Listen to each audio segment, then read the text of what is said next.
இயேசு கிறிஸ்து இனிய நாமத்தில் யாவருக்கும் அன்பின் வார்த்தைகளை தெரிவித்துக் கொள்கிறேன். அருமையான தேவ பிள்ளைகளே, new day new hope daily devotion மூலமாய் இந்த நாளில் கூட உங்களை சந்திப்பில் நான் மிகுந்த மகிழ்ச்சி அடைகிறேன். அல்லேலூயா. இன்றைக்கு கூட கர்த்தர் நமக்கு கொடுக்கிற வார்த்தை என்ன? அப்போஸ்தலர் நடபடிகள் 16ஆம் அதிகாரம் 26வது வசனம் கூட வாசிக்க கேட்போம். சடுதியிலே சிறைச்சாலையின் அஸ்திபாரங்கள் அசையும்படியாக பூமி மிகவும் அதிர்ந்தது. உடனே கதவுகள் எல்லாம் திறவுண்டது. எல்லாருடைய கட்டுகளும் கழன்று போயிற்று. இது யாருக்கு நடந்தது? தேவப்பிள்ளையில அப்போஸ்தலனாகிய பவுலுக்கும் சீலாவையும் சிறைச்சாலையில வைக்கிறாங்க. சிறைச்சாலைக்குள்ள நடக்கிற ஒரு காரியம். இங்க ஒரு அற்புதமான சம்பவத்தை நாம் பார்க்கிறோம். இந்த பவுலையும் சீலாவையும் அநேக அடிகளை அடித்து சிறைச்சாலையில் காவல் வைக்கிறாங்க. அதை அப்போஸ்தலர் 16ஆம் அதிகாரம் 23வது வசனம் கூட வாசிக்க கேட்போம். அவர்களை அநேக அடிகள் அடித்த பின்பு சிறைச்சாலையிலே வைத்து அவர்களை பத்திரமாய் காக்கும்படி சிறைச்சாலைக்காரனுக்கு கட்டளையிட்டார்கள். பாருங்க, அநேக அடிகள் அடிக்கப்பட்ட பின்பு அவளை சிறைச்சாலையில வைத்து காவல் வைக்கிறாங்க, பத்திரமா காக்கும்படிக்கு. நீங்கள் என்ன பண்ணியிருப்போம்? இப்படி அடி வாங்கிட்டு ஒன்று ஆண்டவரை முறுமுறுத்தோம், ஆண்டவரே உமக்காக தானப்பா வைராக்கியமா இருந்தேன், ஏன் எனக்கு இப்படி? ஒருவேளை நம்ம முறுமுறுத்திருப்போம், ஒருவேளை ஆண்டவர்களை ஜெபிச்சிருப்போம். ஆனால் இந்த பவுலும் சீலாவும் என்ன செஞ்சாங்கன்னா, அநேக அடியை வாங்கி தொழு மரத்தில் கட்டப்பட்டிருக்காங்க, வேதனையில் வலி துடிச்சு தொங்கி கொண்டிருக்காங்க. அவர்கள் செய்த ஒரு காரியம் எவ்வளோ அழகா ஆச்சரியமா இருக்கு பாருங்க. அதே அப்போஸ்தலர் 16ஆம் அதிகாரம் 25வது வசனம் கூட வாசிக்க கேட்போம். நடுராத்திரியிலே பவுலும் சீலாவும் ஜெபம் பண்ணி தேவனை துதித்து பாடினார்கள். காவலில் வைக்கப்பட்டிருந்தவர்கள் அதை கேட்டு கொண்டிருந்தார்கள். ஒருவேளை நம்மளுக்கு பிரச்சனைகள் வரும்போது, போராட்டங்கள் வரும்போது, நெருக்கங்கள் வரும்போது, உபத்திரங்கள் வரும்போது நம்ம என்ன செய்யறோம்னா சோர்ந்து போயிட்டு ஈவன் நம்ம ஜெபிக்காம கூட உக்காந்து விடுறோம்.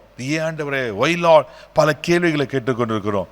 இங்கே அநேக அடிகள் அடிக்கப்பட்டு தொழு மரத்தில் கட்டப்பட்டு சிறைச்சாலையில் உட்காவறையில் வைத்து அவ்வளோ வேதனையான கடினமான ஒரு சூழ்நிலை. ஆனால் இங்கே ஜெபம் பண்ணி ஹல்லேலூயா. பிரச்சனையில் வழியாக கடந்து போயிட்டு இருக்கீங்களா? நிறைய போராட்டங்களை பார்த்து கொண்டு இருக்கீங்களா? உங்களையும் எல்லாம் சுற்றில கார்னர் பண்ணது போல கார்னர் பண்ணி சிறைச்சாலையில் இருக்கிறது போல இருக்கிறீங்களா? தேவப்பிள்ளையில சோர்ந்து போகாதீங்க, பயப்படாதீங்க. தேவனை நோக்கி ஜெபம் பண்ணி என்று சொல்லப்பட்டிருக்கு. நீங்கள் ஜெபம் பண்ணுங்க. நம்ம ஆண்டவருக்கு ஒரு பெயர் இருக்கு, ஜெபத்தை கேட்கிறவர் நிச்சயமா பதில் தருவார். அது சிறைச்சாலைக்குள்ள இருந்தாலும் ஆண்டவரால் விடுவிக்க முடியும். ஹல்லேலூயா. பாருங்க, இங்க ஜெபம் பண்ணது மாத்திரம் தேவனை துதித்து பாடினார்களா.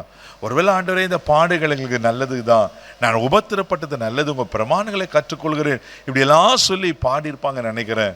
யோசித்து பாருங்க, இவர்கள் அநேக அடிகள் அடிக்கப்பட்டு உட்காவரில் அறையில் இருந்து தேவனை நோக்கி ஜெபம் பண்ணி துதித்து பாடுறாங்க. கர்த்தர் சும்மா விட்டுருவாரா?